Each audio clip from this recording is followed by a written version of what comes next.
Hello, everybody. It's time for chapters 11 and 12 of Treasure Island.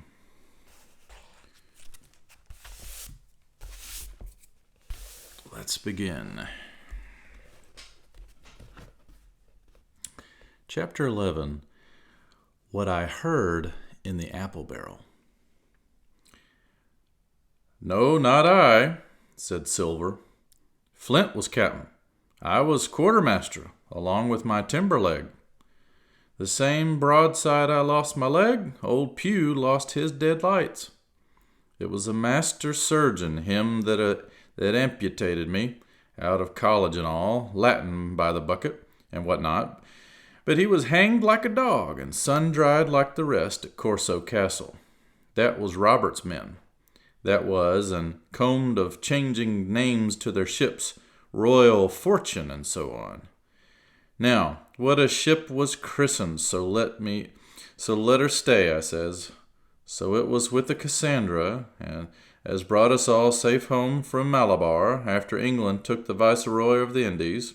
So it was with the old Walrus, Flint's old ship, as I've seen amuck with the red blood and fit to sink with gold." "Ah!" cried another voice. That of the youngest hand on board, and evidently full of admiration. "He was the flower of the flock, was Flint." "Davis was a man too, by all accounts," said Silver. "I never sailed along of him. First with England, then with Flint. That's my story, and now here on my own account, in a manner of speaking. I laid by 900 safe from England and 2,000 after Flint. That ain't bad for a man before the mast, all safe in bank. 'Tain't earning now, it's saving, does it? You may lay to that. Where's all England's men now? I don't know. Where's Flint's? Why, most on 'em board here, and glad to get to the duff. Been begging before that, some on 'em.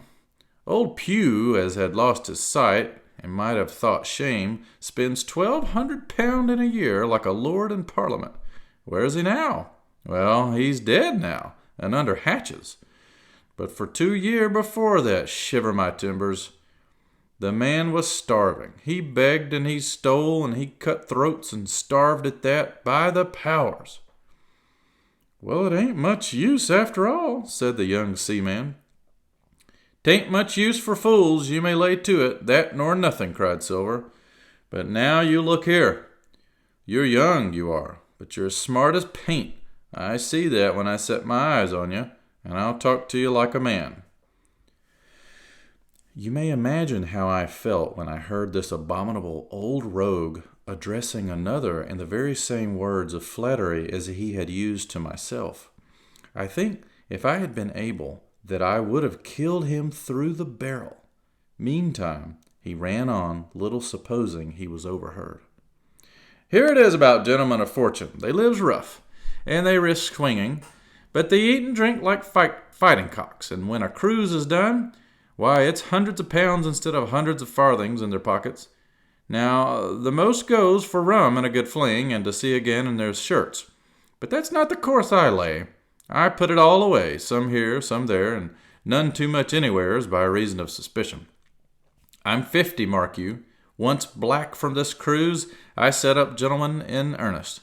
Time enough too, says you. Ah, but I've lived easy in the meantime, never denied myself a nothing heart desires, and slept soft and ate dainty all my days but when at sea. And how did I begin? Before the mast, like you." "Well," said the other, "but all the other money's gone now, ain't it? You daren't show face in Bristol after this." "Why, where might you suppose it was?" asked Silver derisively. "At Bristol, in banks and places," answered his companion. "It were," said the cook, "it were when we weighed anchor. But my old missus has it all by now, and the spyglass is sold, lease and goodwill and rigging, and the old girl's off to meet me. I would tell you where, for I trust you, but it'd make you jealous among the mates." "And can you trust your missus?" asked the other. Gentlemen of fortune, returned the cook, usually trust little among themselves, and right they are, you may lay to it. But I have a way with me, I have. When a mate brings a slip on his cable, one as knows me, and I mean, it won't be in the same world with old John. There was some that was feared of Pew, and some that was feared of Flint. But Flint his own self was feared of me. Feared he was and proud. They was the roughest crew afloat, was Flint's. The devil himself would have been feared to go to sea with them. Well, now, I tell you, I'm not a boasting man, and you've seen yourself how easy I keep company. But when I was quartermaster, lambs wasn't the word for Flint's old buccaneers. Ah, you may be sure of yourself in old John's ship. Well, I tell you now, replied the lad, I didn't half a quarter like the job till I had this talk with you, John. But there's my hand on it now. And a brave lad you were, and smart too, answered Silver, shaking hands so heartily that all the barrels shook, and a finer figurehead for a gentleman of fortune I never clapped my eyes on. By this time, I had begun to understand the meaning of their terms. By a gentleman of fortune, they plainly meant neither more or less than a common pirate, and the little scene that I had overheard was the last act in the corruption of one of the honest hands, perhaps of the last one left aboard. But on this point I was soon to be relieved, for Silver giving a little whistle, a third man strolled up and sat down by the party. "Dick's square," said Silver. "Oh, I'd know Dick was square," returned the voice of the coxswain, Israel Hands. "He's no fool, is Dick." And he turned his quid and spat. "But look here," he went on, "here's what I want to know, Barbecue. How long are we a-going to stand off and on like a blessed bumboat? I've had a most enough of Captain Smollett. He's hazed me long enough, by thunder. I want to go into that cabin, I do. I want their pickles and wines and that." "Israel," said Silver, "your head ain't much account, nor ever was. But you're able to hear, I reckon. Leastways, your ears is big enough. Now, here's what I say. You'll berth forward, and you'll live hard, and you'll speak soft, and you'll keep sober till I give the word. And you may lay to that, my son." "Well, I don't say no, do I?" growled the coxswain. "What I say is when. That's what I say." "When? By the powers!" cried Silver. "Well, now, if you want to know, I'll tell you when. The last moment I can manage, and that's when. Here's a first-rate seaman, Captain Smollett, sails the blessed ship for us. Here's this squire and doctor with a map and such. I don't know where it is, do I? No more do you, says you. Well, then, I mean this squire and doctor shall find the stuff and help us get it aboard, by the powers. Then we'll see. If I was sure of you all, sons of double Dutchmen, I'd have Captain Smollett navigate us halfway black again before I struck." "Why, we're all seamen aboard here, I should think," said the lad Dick. "We're all forecastle's hands, you mean," snapped Silver. "We can steer a course, but who's to set one? That's what all you gentlemen split on, first and last. If I had my way, I'd have Captain Smollett work us back into the trades at least. Then we'd have no blessed miscalculations and a spoonful of water a day. But I know the sort you are. I'll finish with 'em at the island as soon's the blunt's on board, and a pity it is. But you're never happy till you're drunk. Split my sides, I've a sick heart to sail with the likes of you." "Easy all, Long John," cried Israel. "Who's a-crossin' you?" "Why, how many tall ships think ye now have I seen laid aboard? And how many brisk lads drying in the sun at Execution Dock?" cried Silver. "And all for this same hurry and hurry and hurry. You hear me? I've seen a thing or two at sea, I have. If you would only lay your course and pin up to windward, you would ride in carriages, you would. But not you. I know you. You'll have your mouthful of rum tomorrow and go hang." "Everybody knowed you was a kind of chaplain, John, but there's others as could hand and steer as well as you," said Israel. "They liked a bit of fun, they did. They wasn't so high and dry, nohow, but took their fling like jolly companions, every one. So, says Silver. Well, and where are they now? Pugh was that sort, and he died a beggarman. Flint was, and he died of rum at Savannah. Ah, they was a sweet crew, they was. On ye, where are they? But, asked Dick, when we do lay 'em thwart, what are we to do with 'em, anyhow? There's the man for me, cried the cook admiringly. That's what I call business. Well, what would you think? Put 'em ashore like maroons? That would have been England's way. Or cut 'em down like that much pork? That would have been Flint's or Billy Bones's. Billy was the man for that, said Israel. Dead men don't bite, says he. Well, he's dead now himself. He knows the long and short on it now. And if ever a rough hand come to port, it was Billy. Right you are, said Silver, rough and ready. But mark you here. I'm an easy man. I'm quite the gentleman, says you. But this time it's serious. Duty is duty, mates. I give my vote. Death. When I'm in Parliament and riding in my coach, I don't want none of these sea lawyers in the cabin or coming home unlooked for like the devil at prayers. What is what I say? But when the time comes, why, let her rip. John, cried the coxswain, you're a man. You'll say so, Israel, when you see, said Silver. Only one thing I claim. I claim Trelawney. I'll wring his calf's head off his body with these hands. Dick, he added, breaking off, you just jump up like a sweet lad and get me an apple to wet my pipe like. You may fancy the terror I was in. I should have leaped out and run for it if I had found the strength, but my limbs and heart alike misgave me. I heard Dick begin to rise, and then someone seemingly stopped him, and the voice of Hans exclaimed, Oh, stow that. Don't you get sucking of that bilge, John. Let's have a go of the rum. Dick, said Silver, I trust you. I've a gauge on the keg, mind. There's the key. You fill a pankin and bring it up. Terrified as I was, I could not help thinking to myself that this must have been how Mr. Arrow got the strong waters that destroyed him. Dick was gone but a little while, and during his absence Israel spoke straight on in the cook's ear. It was but a word or two that I could catch, and yet I gathered some important news, for, besides other scraps that tended to the same purpose, this whole clause was audible. Not another man of them'll jine. Hence there were still faithful men on board. When Dick returned, one after another of the trio took the pannikin and drank.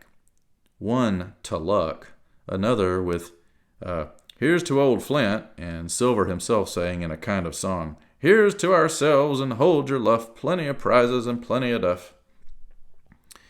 Just then a sort of brightness fell upon me in the barrel, and looking up, I found the moon had risen, and I was silvering the mizzen top and shining white on the luff of the foresail, and almost at the same time the voice of the lookout shouted, Land ho!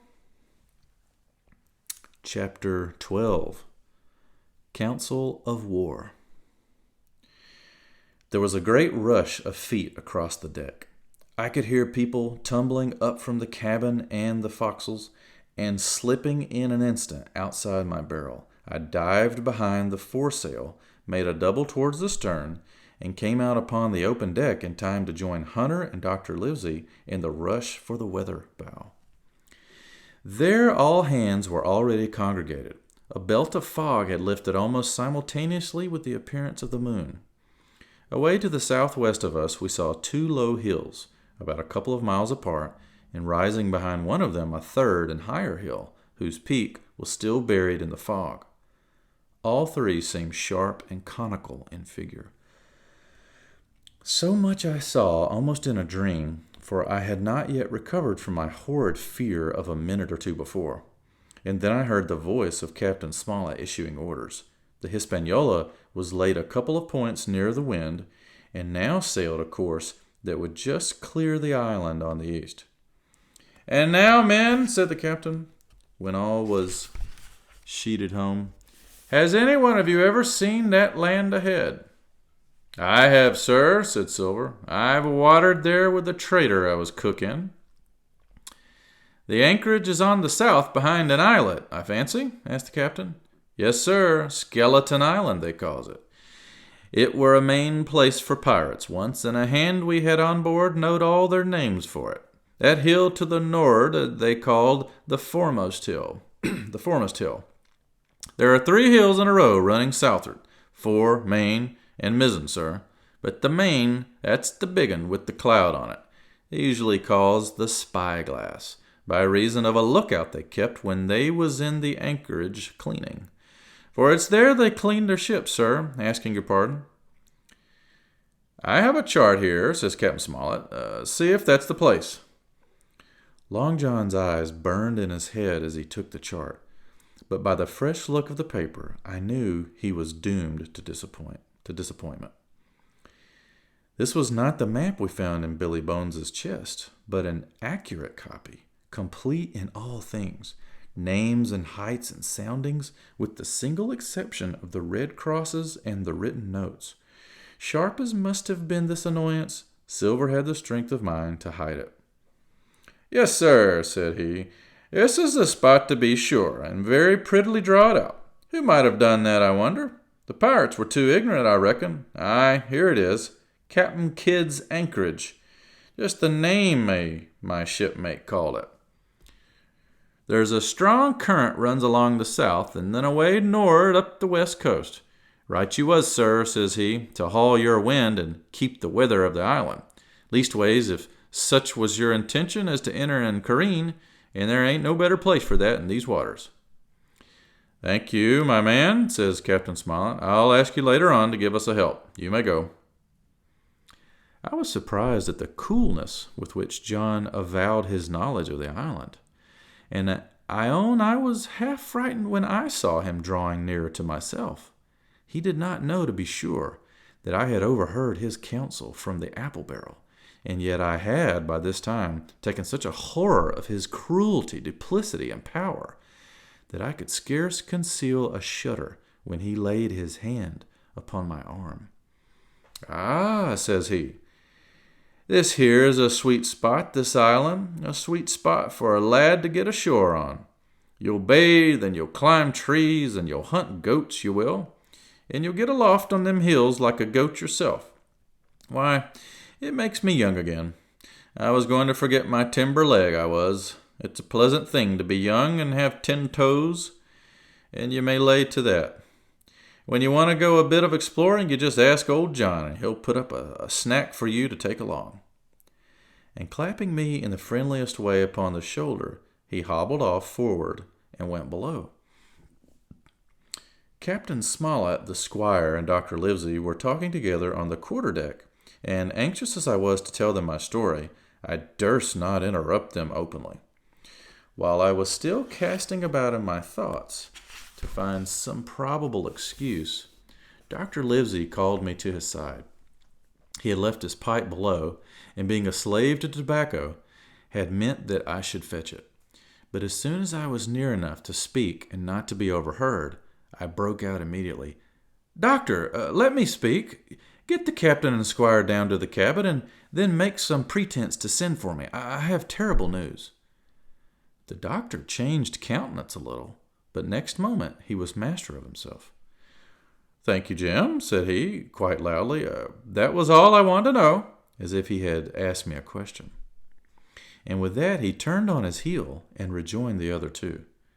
They spoke together for a little, and though none of them started, or raised his voice, or so much as whistled, it was plain enough that Dr. Livesey had communicated my request, for the next thing that I heard was the captain giving an order to Job Anderson, and all hands were piped on deck. "My lads," said Captain Smollett, "I have a word to say to you. This land that we have sighted is the place we have been sailing to.